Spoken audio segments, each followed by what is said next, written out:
and Brother Danny for the prayer and the concern and announcements. Appreciate that very much.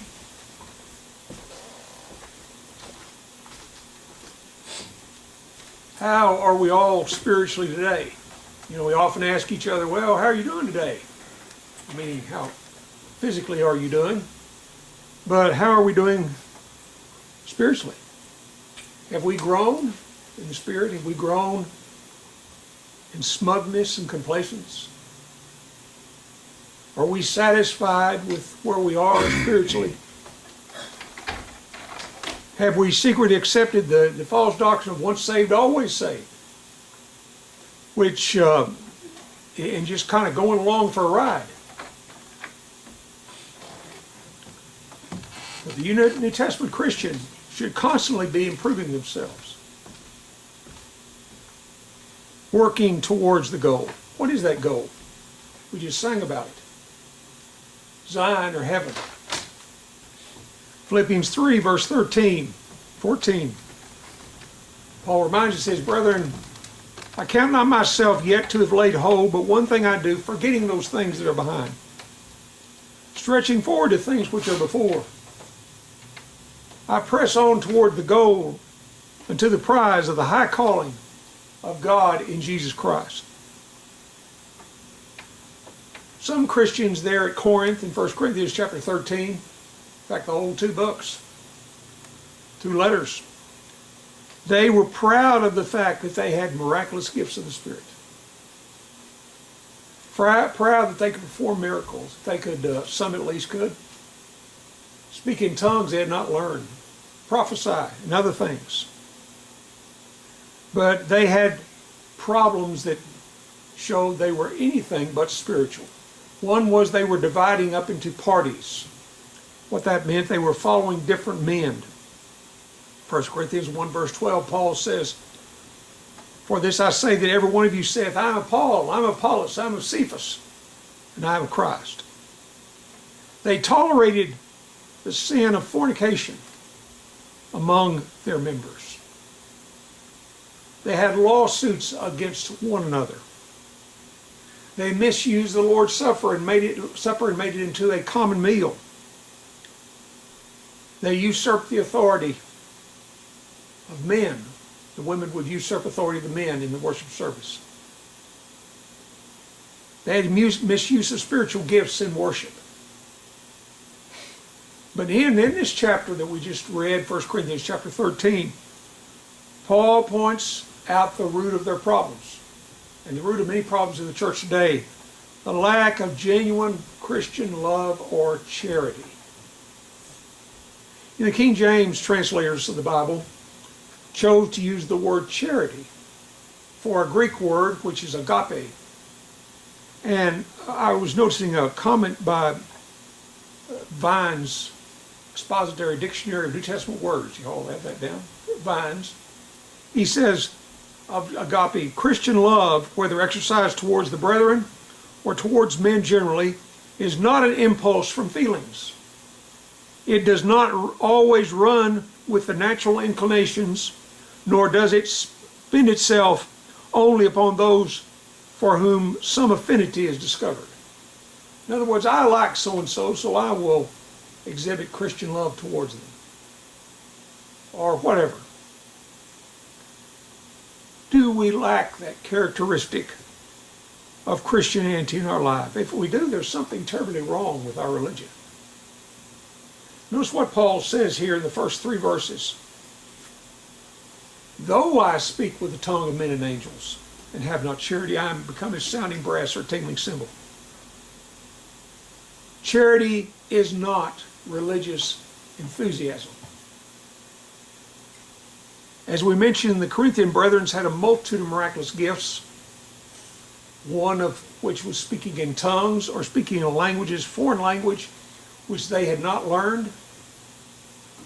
Acts 2 verse 6 gives us a good definition of tongues, where Luke says on the day of Pentecost, now when this was noised abroad, the multitude came together and were confounded, because that every man heard them speak in his own language. You had all those apostles speaking different languages. On all of them were unlearned men. This was a great blessing for the world they live in. It was a multicultural world in which there were many languages spoken. You could hear Greek, you could hear Latin, you could hear all these different languages, other languages. But notice he says there in verse 1, if I speak in the tongues of men or of angels. I heard the other day a man to say, well, I speak in tongues, that's the language of angels. Is it? No, it's hyperbole. It's an exaggeration for effect. We cannot speak in a language, a spiritual language, like the angels are spiritual, have spiritual bodies, they are spirits. We cannot speak in that language. He was using that as an exaggeration, as Paul often did. Paul knew of religious enthusiasm. He knew of ecstasy that they didn't even know about. 2 Corinthians 12, verse 4, he says, now he was caught up into paradise and heard unspeakable words which it is not lawful for a man to speak. Paul was so overwhelmed by what he saw when he was taken up into that third heaven, to paradise. He could not even speak it. But none of these things is true charity or Christian love. Paul goes on, he compares them, he says, you know, you've all seen the pagans out there, he said, he'd say, where they would get out their religious celebration and beat these drums and blow these brass instruments, horns, and clash these cymbals, which they often did, and which they still do in pagan societies to this day. He said, you've seen all that, the pageantry. That's not love. That's not Christian love. But none of this compares with the devotion and the benevolence that God has towards our fellow men. We must have that benevolence, that devotion. Notice what Jesus says here in Matthew 12, verse 30. And thou shalt love the Lord thy God with all thy heart, with all thy soul, with all thy mind, with all thy strength. This is the first commandment. Everything you have, you said you love your God with that. Everything you have possess. Mind, spirit, soul, heart, all those things. Peter says in 1 Peter 1, verse 22, seeing you have purified your souls and obeying the truth of the Spirit unto unfeigned love of the brethren, see that you love one another with pure heart fervently. Fervently. Yet many who profess Christianity do not exhibit true charity. Oh, they may be so lovey-dovey and smiley and huggy and everything else. But you go to denominations to this day and you'll see all this ceremony and embellishments they put in their services. I've even heard, I believe it's the Episcopal Church, they will bless animals. Everyone will bring their pet guppy there to get blessed by the priest. There was no laughter at that. Okay. I guess I got to work on that. You see others, I've been in worship services of denominations where they would all proceed in, the clergy in their robes and carrying staffs and stuff like that and sprinkling incense, burning incense around, throwing holy water on people, all sorts of things. None of that is Christian love. Or you go into the Pentecostal movement, where they get all excited and jump up and down and fall on the floor and roll around in the name of religious ecstasy. That's not Christian love either. Luke 6, verse 46, the Lord said, why call you me Lord, Lord, and do not the things which I say? Why go on and say, oh, how I love Jesus, and I'm going to speak in this language of the angels and everything, and go on and on and on to show I love Jesus. Well, if you love Jesus, you do what he said. That's how you show you love Jesus. We must beware that our Christianity is not all show and no substance. Do we do good to be seen of men or God? You know, I appreciate what our ladies did today. This is wonderful to help the residents out there at the nursing home. Right on that bag you said this was made by so-and-so and put your name there, as if I'm the one giving you this, not as the church. Of course you wouldn't do that.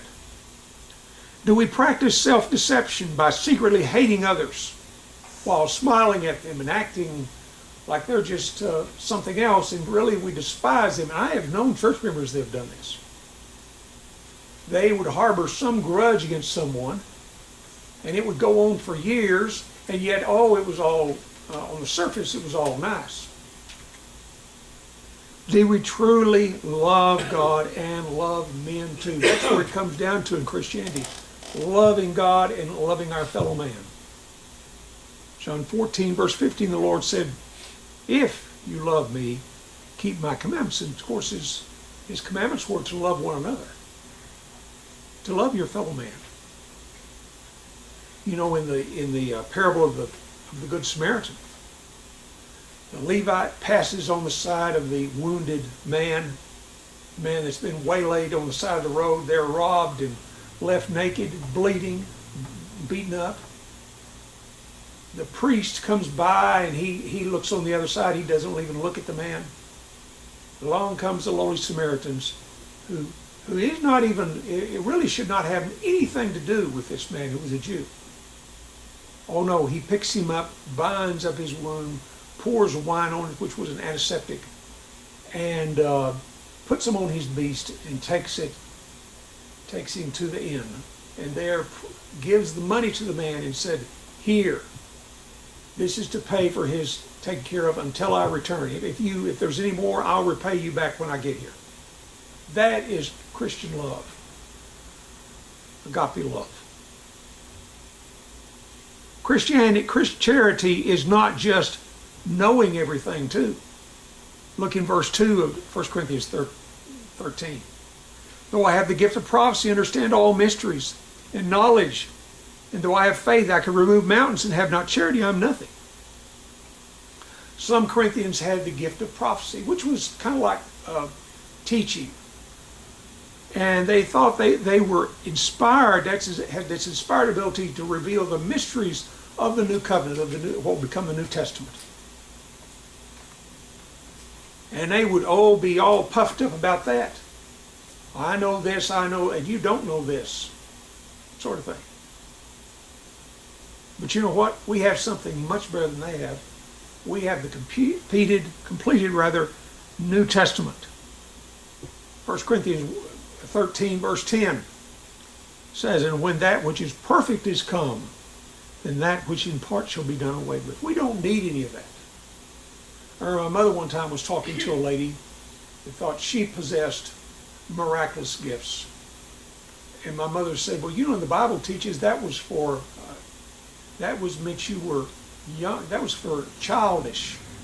It exhibited the childishness, the youngness of Christianity.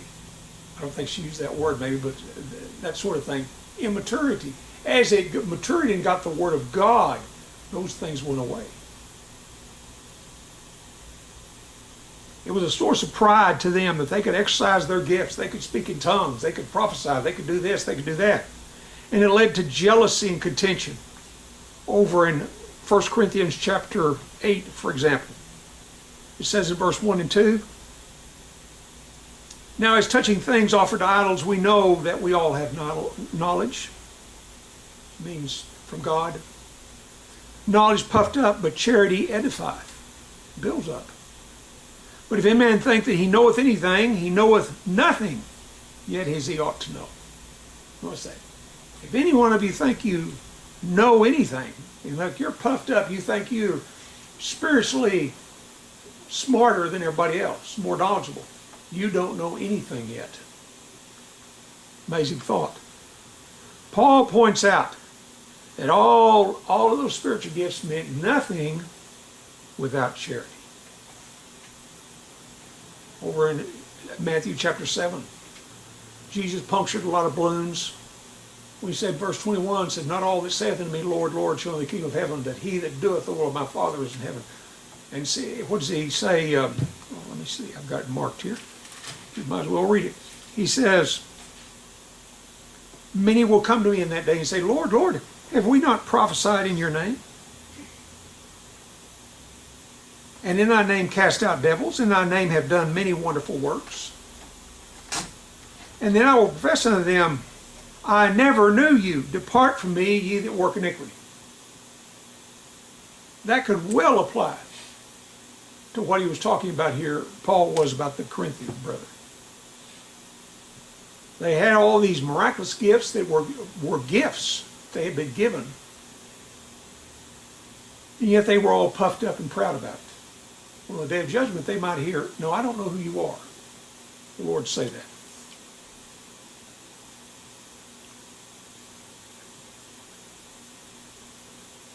First Corinthians 3 verse 18 says, let no man deceive you. If any man among you seemeth to be wise in this world, let him become a fool. He may become wise. And I'll guarantee you people, folks, you get among people that think they know a lot, educated, like where I work, a lot of PhDs and master's degrees and things like that floating around. And quite a few times when it comes to religion, they don't know nothing. As we say, they think they're wise. And if you don't agree with that, then you are a fool.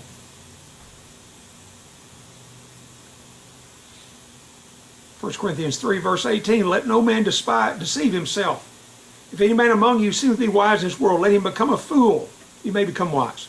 Charity is not also just helping the unfortunate. In English, modern day English, we think of charity as helping those unfortunate, you know. And that's true, it could be.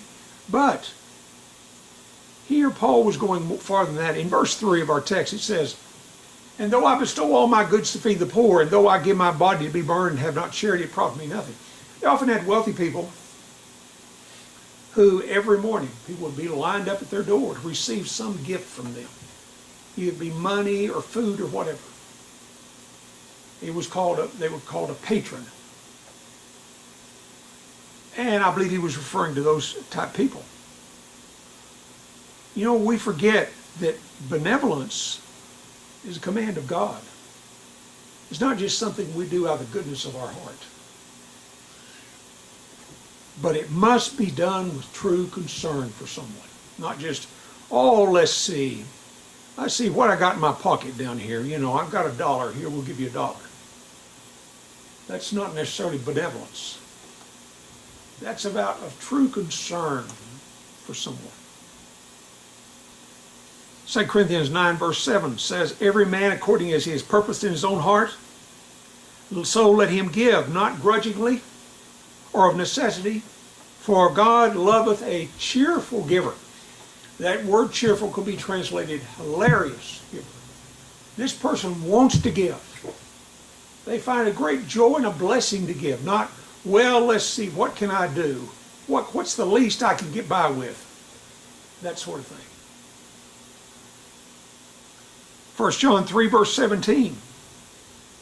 John goes farther. He says, and whoso hath his world's goods and sees his brother have need, and shutteth up his bowels compassion from him, how dwelleth the love of God in him? Well, the answer is it doesn't. Charity is also not just self-sacrifice. We have a real good song to that effect, where I've forgotten the name of it now, where it talks about how someone, where it says something, if I'm on a mission, in a mission out in the country somewhere, out in the foreign land, and look what I've done for you, Lord, I've given my life for you, I'm out here where I could be back somewhere else. I'm not saying those words right, but that's basically what the thought was. But millions have all undergone all sort of suffering, thinking that that was their way to heaven, their ticket to heaven. Down in Mexico, it used to be, and I think it still is, the poor Indians out there, they would, some Indian woman might, or man for that matter, might commit a sin of some sort. They go to the priest, he says, well, you walk to the shrine here a couple of miles away, several miles away, on your knees. And you'll catch them doing that. And sometimes they'll not only be on their knees, Underneath these will be a prickly pear cactus. I don't know if you know about prickly pear. They look like a big pad, several of them with needles in them. They would put those on their body, and they would crawl, would walk on their knees all the way to this shrine, or this church, or whatever, thinking that would help them. None of our suffering, I don't care, as Paul says, if you're burned at the stake, if I give my body to be burned, none of this approaches what the Lord did through his mercies because of his great love for God and for man. Never forget, Jesus went to the cross for two purposes. Well, four initially. Because God had commanded, and he loved his Father, and because man needed, he loved man. 1 John 3:16, hereby we perceive the love of God, because he laid down his life for us. We ought to lay down our lives for the brethren. Paul goes further there in verse 4 of 1 Corinthians 13. He said, charity suffereth long, is kind, charity envieth not. Charity vaunteth not itself, is not puffed up. Brethren, true Christian love or charity is defined by actions.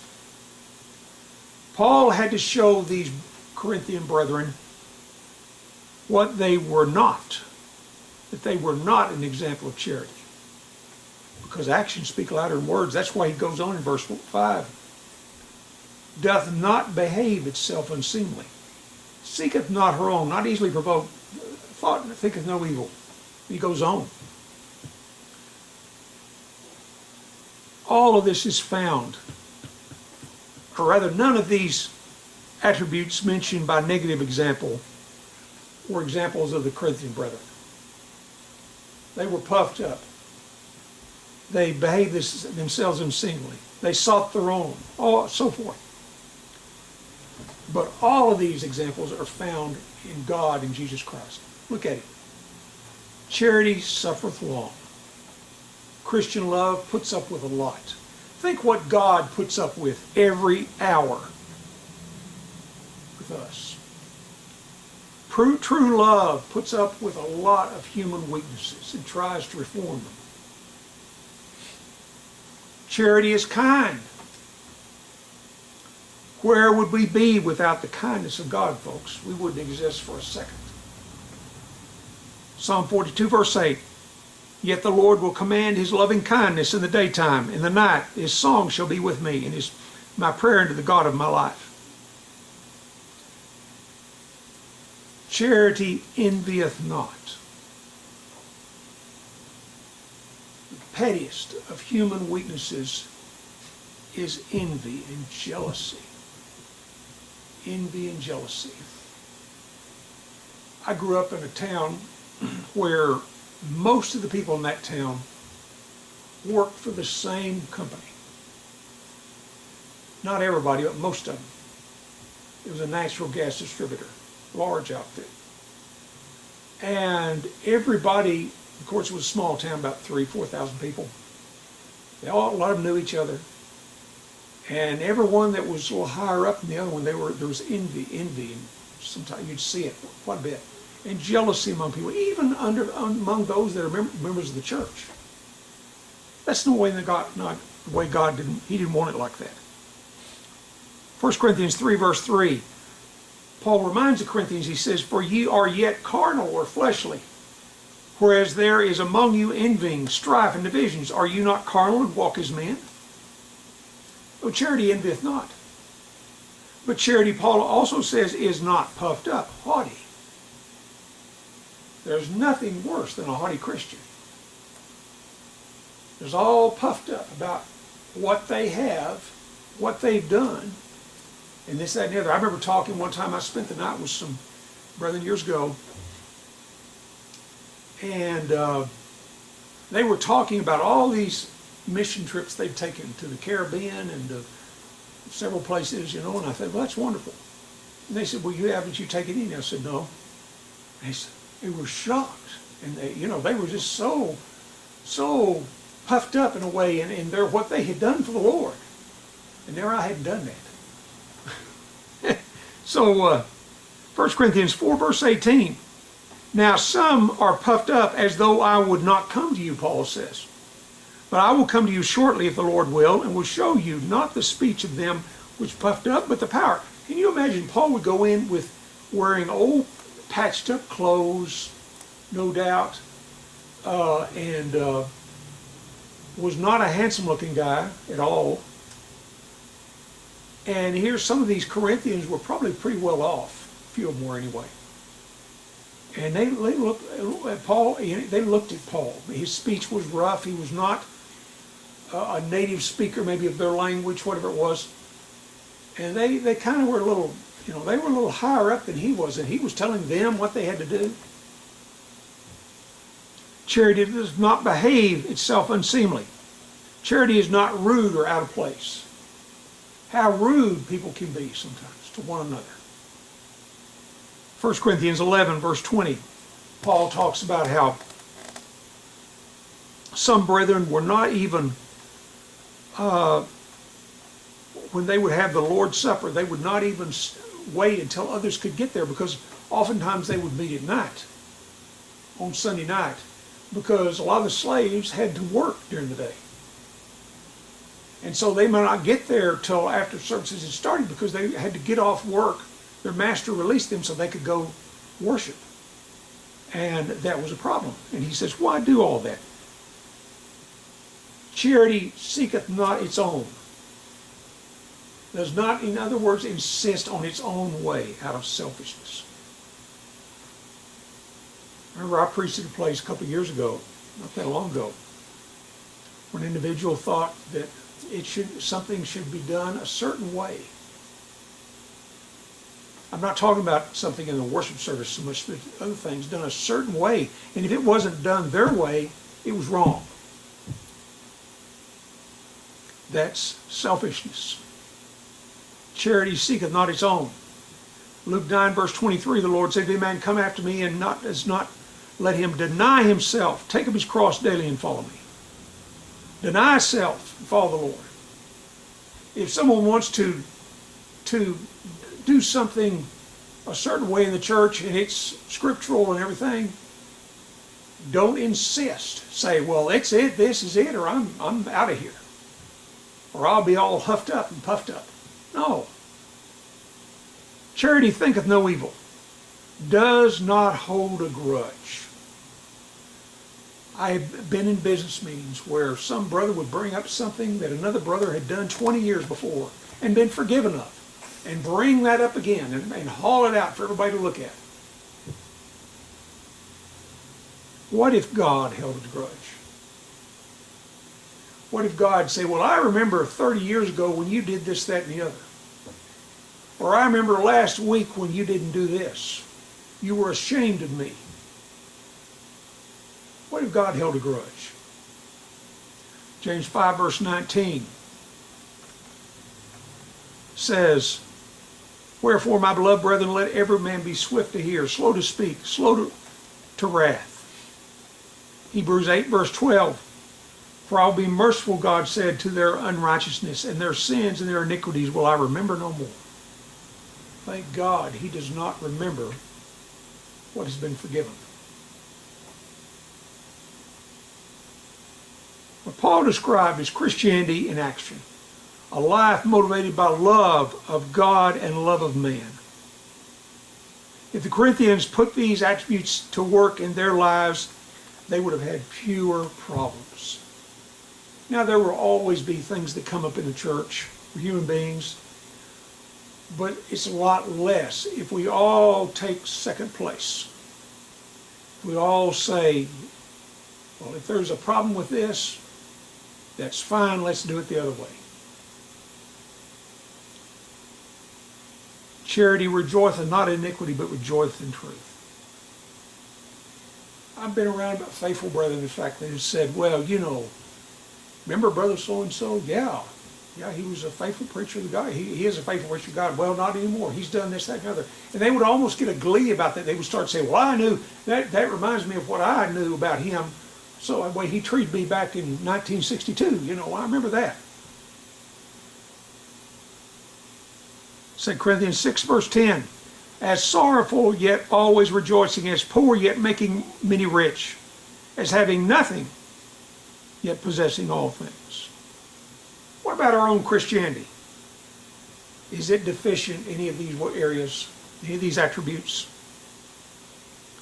That's why Jesus, one of the latter things he said in his life, John 13, verse 34, he said, "A new commandment I give unto you, that you love one another as I have loved you." Notice that. You love one another as I have loved you. Did Jesus love Peter when he rebuked him? Yes. Did Jesus love James and John when they asked if one could sit on his right hand? Actually got their mother to ask if one could sit on his right hand and one on his left hand in his kingdom. Love one another. By this shall all men know you are my disciples, if you have love one for another.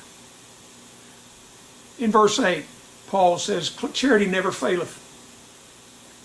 Where there be prophecies, they shall fail. Where there be tongues, they shall cease. Where there be knowledge, it shall vanish away. Charity will endure and is enduring. Paul prophesies all these miraculous gifts they so treasured were temporary. They're like this scaffolding that you see put up around buildings when they build the building, laying the bricks and so forth, putting in the windows.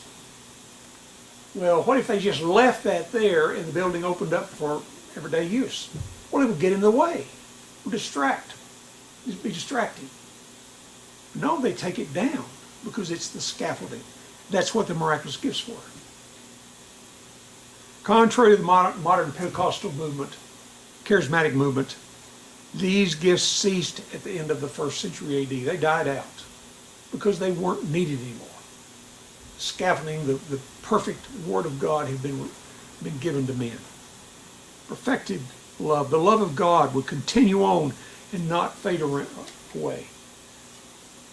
Jeremiah 31 verse 3, God says, "Yes, I have loved thee with an everlasting love. Therefore with loving kindness have I drawn thee."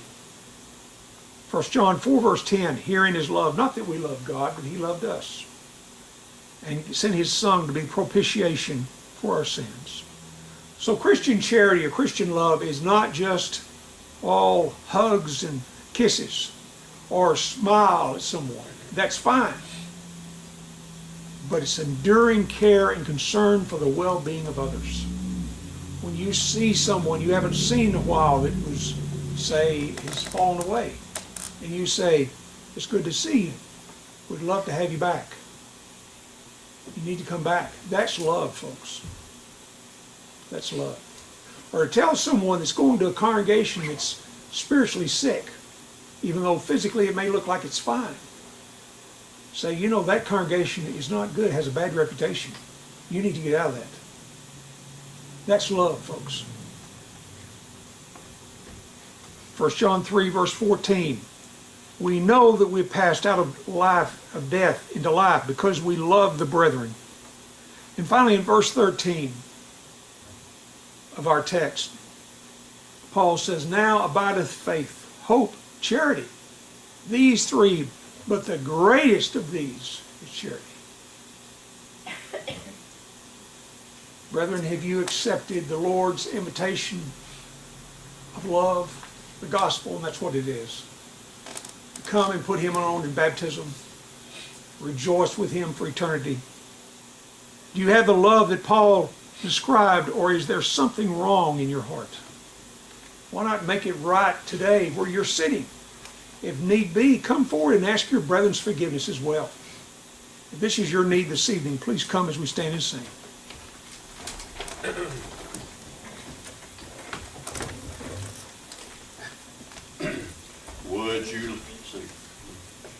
Would you live for Jesus and be always pure and good? Would you walk with him within the narrow road?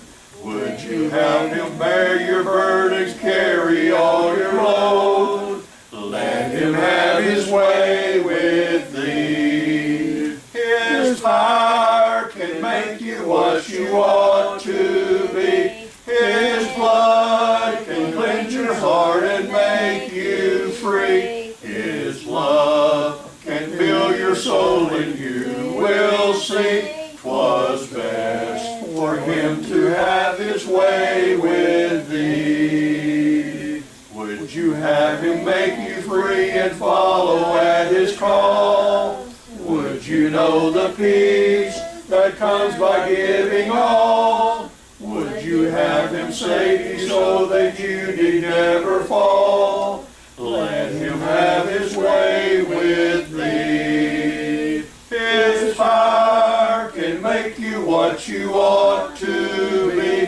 His blood can cleanse your heart and make you free. His love can fill your soul and you will see 'twas best for him to have his way with thee. Would you in his kingdom find a place of constant rest? Would you prove him true each providential test? Would you in his service labor always at your best?